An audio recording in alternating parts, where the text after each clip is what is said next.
So we're here at Huddersfield University, and I'm delighted to welcome Bernardine Evaristo, MBE, and we're here on World Book Day and paperback publication day of this wonderful Girl, Woman, Other, your latest book. So I wondered, first of all, what got you into writing? Did you write stories as a child? Not really, actually. I became a writer through being a reader. You know, I had a very quiet childhood. I grew up in suburbia. My father didn't really let us play out, and I used to go to the library, and I just lost myself in the world of books, and that triggered my imagination. And I think when I went to drama school, which was when I was 19, I then had the opportunity to write because we were creating our own theatre, and that was the beginning of me becoming a writer. So was it like a spark going off, oh, this is what I'm supposed to be doing? I loved it, and I think I took to it perhaps more than most of the other students. And I think the root of it goes back to, as a child, losing myself in storytelling. And this is your 8th book. Do you feel there's been some kind of progression to get to this book, or have they all been very different? And yeah, they've all been very different. I mean, obviously this book has done better than all the others. I don't know if it's a better book. Do you know what I mean? Some people say, oh, well, it must be a better book because it won the Booker, but I don't know if that really works like that. I just think they're all different, and they're all doing different kinds of things. But I don't think I could have written this book earlier in my life. You know, because it's a book about 12 primarily black British women, and aged 19 to 93, and the way in which I handle all those characters and all the things going on in their stories and their interconnectivity and the form of the novel.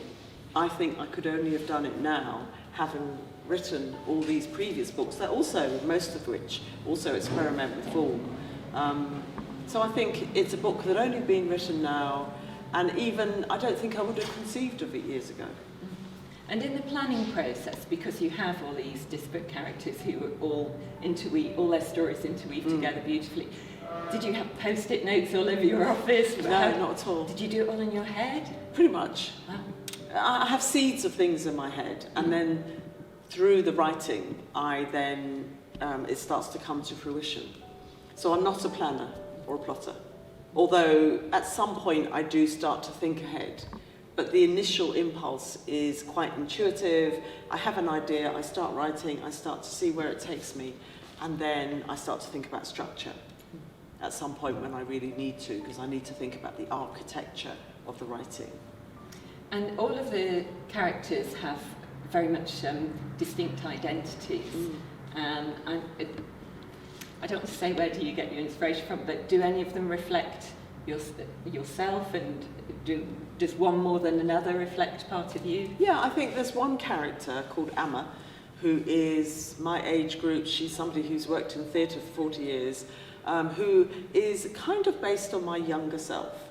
If I'd have stayed in theatre, I might have become like Amma, but I didn't. I was in theatre in the 80s, and then I left theatre. So she's definitely inspired by my own life a long time ago, and the kind of 80s countercultural black arts feminist movement that I was a part of. But the other characters are not me, you know. But some of them are inspired by people I've known or know. Little bit seeds of people I know, and then you just kind of use my imagination and create a full character from little things that intrigue me about people and interest me. Barack Obama chose your book as one of his favourite of 2019. When did you find that out, and how did you feel? It was almost as good as winning the Booker Prize, to be honest, because it was such a shock. And it was, you know, I've had such an incredible time since winning the Booker. And in fact, since being longlisted and shortlisted for it, you know, it was just, everything that's happened to me has just been amazing. And then we got to the end of the year, and I thought, okay, this is it now. You know, it's going to get quiet, and da-da-da-da.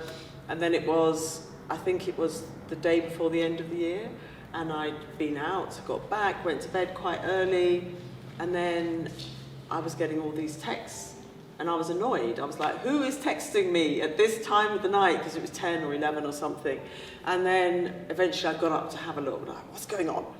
And I was like, are people saying, Barack Obama, top 19 books of 2019? I was like, wow. I never saw that coming. I never saw it coming. I have so much respect for Barack Obama and obviously Michelle Obama.